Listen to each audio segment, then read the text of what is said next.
बातमी मुंबईतून मुंबईतील 7ही धरणात 86% इतका पाणीसाठा आहे।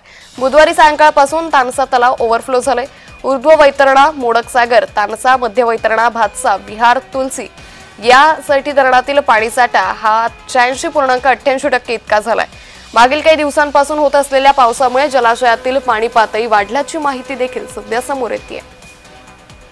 त्यामुळे बुधवारी सायंकाळी तानसा तलाव ओव्हरफ्लो झाल्याची माहिती सध्या समोर आलेली आहे।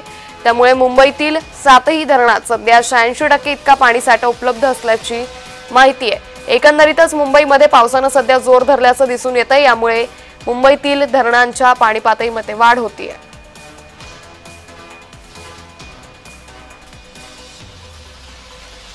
त्यामुळे मुंबईमध्ये पावसाचा जोर वाढत असल्याने मुंबईतील धरणांमध्ये पाणी पातळीमध्ये सातत्याने वाढ होतीये। यातच मुंबईतील 7ही धरणांमध्ये 86% इतका पाणीसाठा असल्याची माहिती सध्या समोर आलेली आहे। तर बुधवारी सायंकाळी तानसा तलाव ओव्हरफ्लो झालेला आहे। एकंदरीतच या तलावांमधून आता धरणाच्या पाणी पातळीमध्ये सातत्याने पाण्याचा विसर्ग होतोय। त्यामुळे धरणातील पाणी साठा हा वाढतोय।